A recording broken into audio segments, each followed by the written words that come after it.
Cara, eu acho que primeira coisa você tem que. Acho que não é fácil se destacar no mercado brasileiro. Acho que o mercado brasileiro é foda pra caralho. O mercado brasileiro, as pessoas são boas, o brasileiro é criativo, não importa de onde ele vem, entendeu? Não importa, tô trabalhando em Joinville. Não dá para fazer coisa muito criativa em Joinville. Mentira.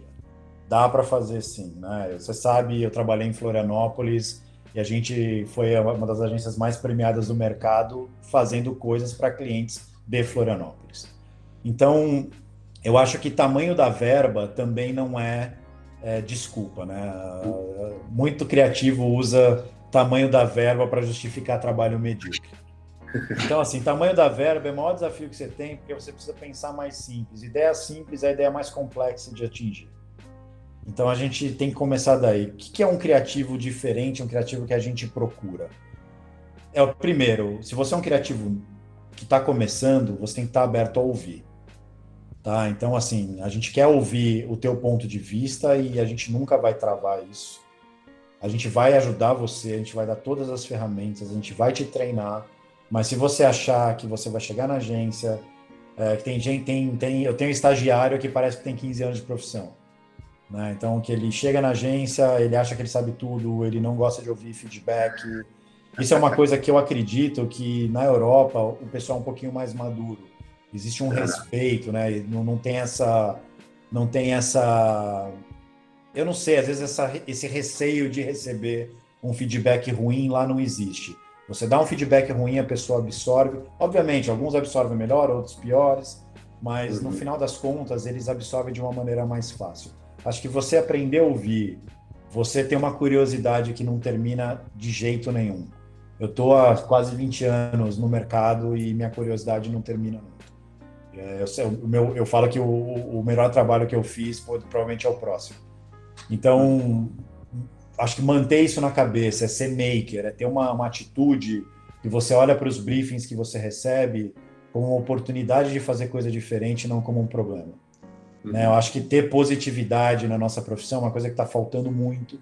Eu acho que tem muita gente que reclama demais e parte da reclamação ela é uma frustração com o seu próprio trabalho.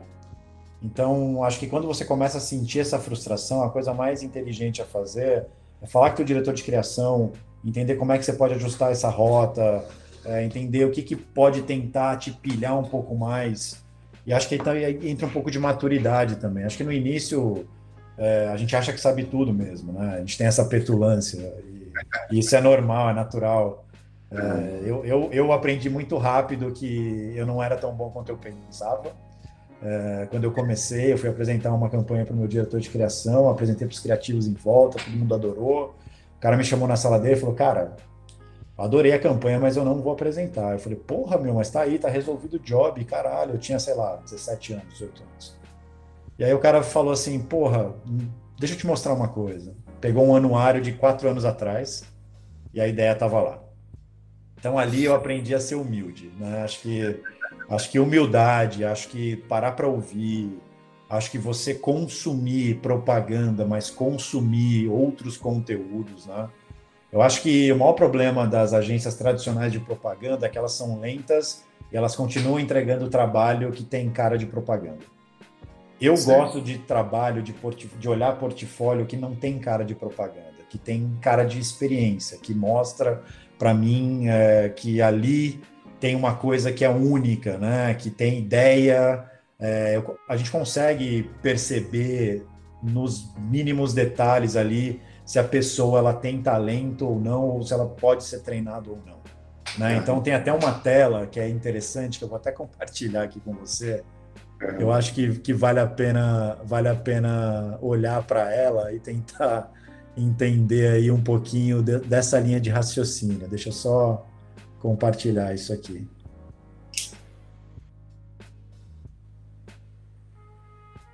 Estão vendo minha tela? Aham. Então, assim, basicamente é isso que a gente pensa, tá? Então, tem 4 tipos de criativo que a gente precisa tomar 4 tipos de ações diferentes, tá? Primeiro criativo, né? Ele é talentoso, mas é preguiçoso. O que você faz? Você motiva o cara, né? Ele é talentoso e trabalha duro. O que que você faz? Promove a pessoa. Né? Não é talentoso, mas trabalha duro. A gente ensina a pessoa. Agora, não é talentoso e é preguiçoso, quem foi o filho da puta que contratou? Então, basicamente, essa é a ideia que a gente tenta seguir, entendeu? Ah, Não é uma ciência, claro. Acho que você tem dias bons e dias ruins nas agências. A gente ah, tem que entender que é um negócio de pessoas. Então, eu tento ser um cara super humano. Ninguém que trabalha comigo vira à noite. A gente trabalha até tarde quando é extremamente necessário, fim de semana quando é extremamente necessário. Eu quero que o repertório dos criativos que trabalham comigo sejam muito além do que a gente conversa na agência. Né? Até porque quando você começa a olhar, tipo, por exemplo, se você começar a olhar as ideias agora, pô, ideia do coronavírus, tem milhões de ideias surgindo. A maior parte das ideias é a primeira ideia, vamos deixar o logo separado. uhum, Aí você fala, uhum. porra, eu não quero deixar o logo separado, eu quero fazer uma coisa que seja relevante, né? Sim. A gente apresentou uma ideia para a Ford, vou mostrar para vocês, uma bobeira, tá? Que eu falei assim, tá, de novo, como é que eu entro na controvérsia, né? Eu vou chegar para a maior empresa de carro e falar para ela que ela vai manter o carro parado. Então a gente fez esse post na semana passada, ou retrasada, na semana retrasada, logo que começou o lockdown na Europa, a gente fez esse post que é mantenha seu carro parado, fique em casa. E junto com isso, no próprio post, a gente impulsionou esse post, ele tinha um PDF para você baixar, imprimir um cartaz e colocar no seu carro e incentivar os seus vizinhos a fazer o mesmo.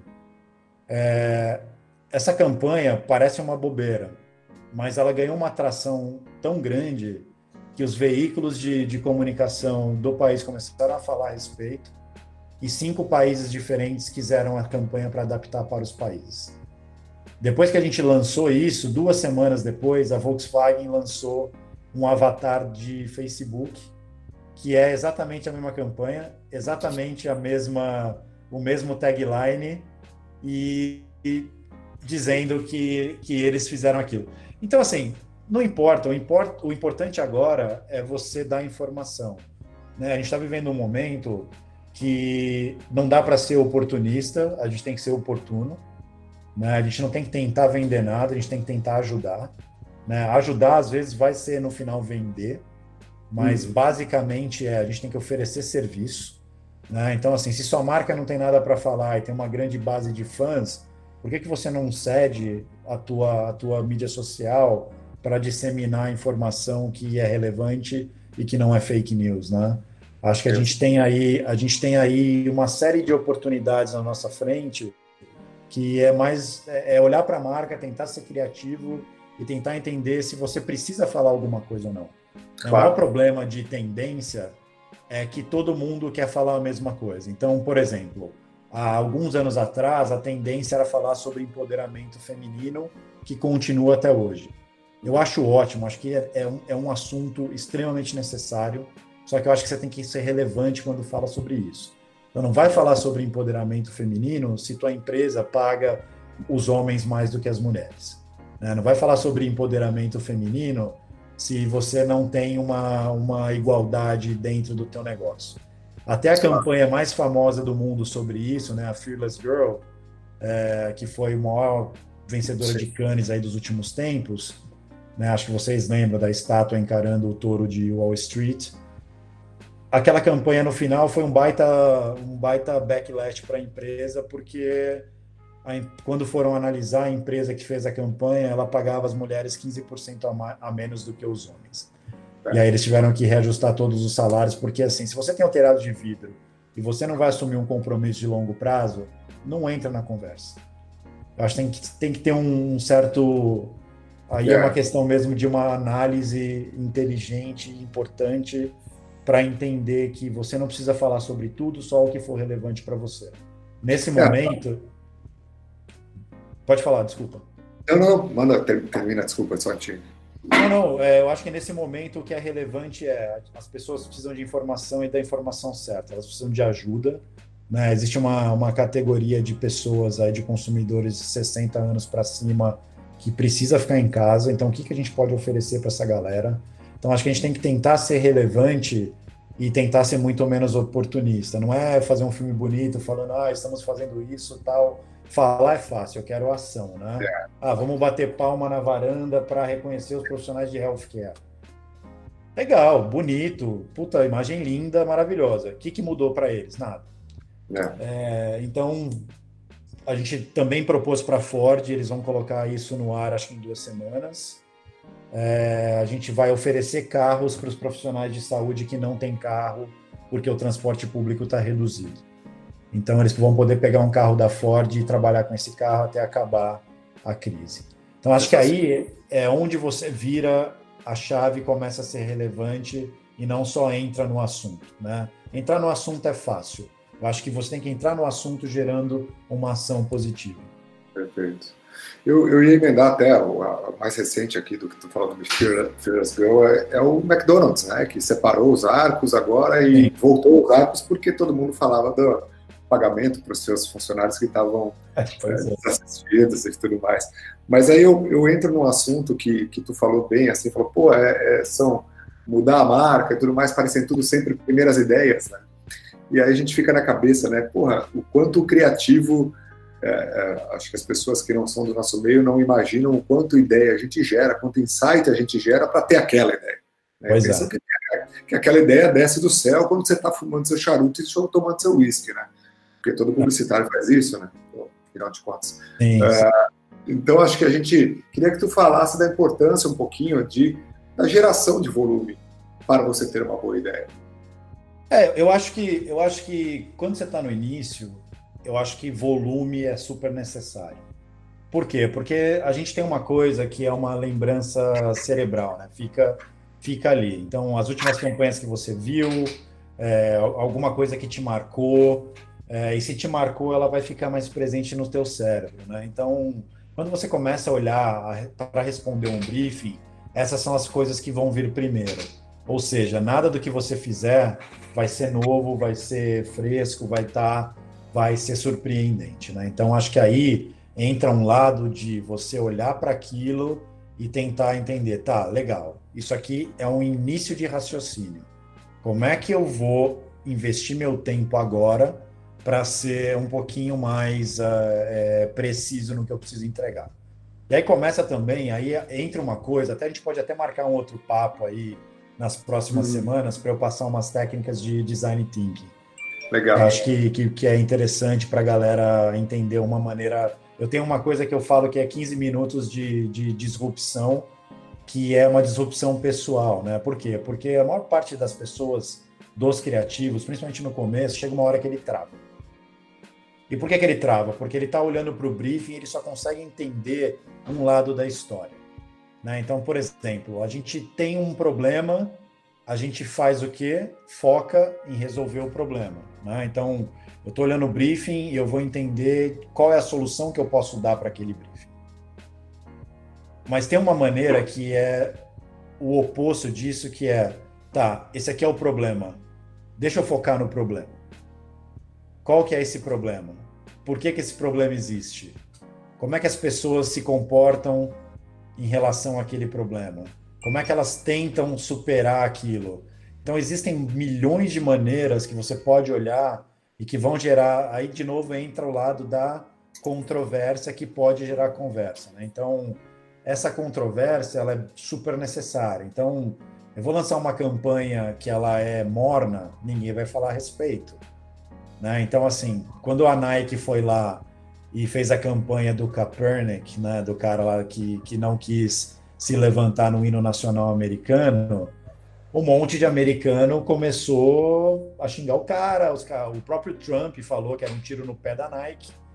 A Nike, os americanos começaram a queimar os tênis da Nike. Claro que não todos, né, alguns. O que a Nike fez? Ela criou tutoriais de como queimar o tênis sem se machucar. Sim. Então, assim, tudo bem. E outra coisa, a Nike já tem essa plataforma de desafiar você mesmo, de encontrar sua grandeza há muitos anos, né? Então, a questão ali foi, eles acharam a atenção correta, né? A controvérsia que eles poderiam pular, e eles cresceram, acho que, se não me engano, 27% em venda. Mas eles podem falar disso. Se você é uma marca nova, que ninguém conhece, que não tem essa plataforma, você já não pode entrar nessa controvérsia. Existem dois tipos de controvérsia, né? A plataforma de longo prazo e a controvérsia, que é a controvérsia do momento, que você entra, é um assunto rápido, você resolve de um jeito controverso, como a gente resolveu a IKEA, né? Vendo tudo para você. Hoje eu não vou vender só se você gostar. Então, assim, outra coisa. Qual que é a ideia boa? Você explica essa ideia num tweet. E no tweet do Twitter antigo, 140, não 300 e pouco. Então, se você não consegue explicar a tua ideia num tweet, vai para outra ideia. A ideia não é boa. Não tenta corrigir ideia ruim. Outra coisa, não importa o tamanho da ideia, importa se a ideia vai ser efetiva ou não. A maior parte dos criativos, às vezes, tem ideias maravilhosas, só que a ideia tem zero função para o cliente. E aí não aprova, gera o quê? Frustração. Quando a gente começar a entender que ideia boa é a ideia que vende, e que ela pode ser criativa vendendo, só que ela tem que ter, primeiro, ter o relacionamento com o cliente, fazer ele entender isso, né? Mas ao mesmo passo que você não está criando uma ideia pela ideia, você está criando uma ideia que gera resultado.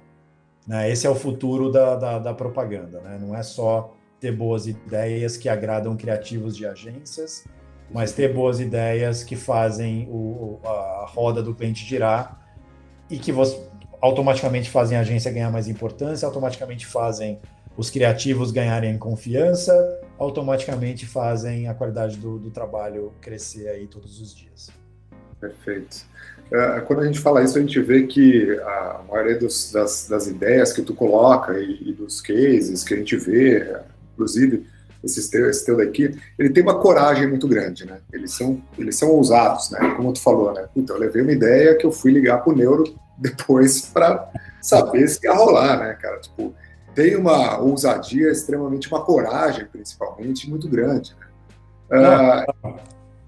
E eu acho que, assim, as boas ideias e a propaganda corajosa vai ser sempre a mais gostosa e a mais premiável?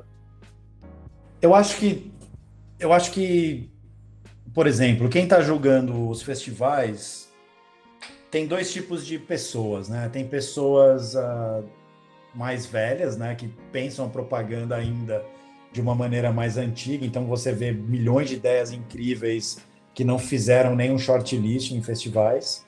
E tem uma galera mais nova, tipo da minha idade, que olha para essas ideias e entende o porquê que a ideia é boa. Uhum. Então, acho que, primeira avaliação, eu estou julgando o One Show agora.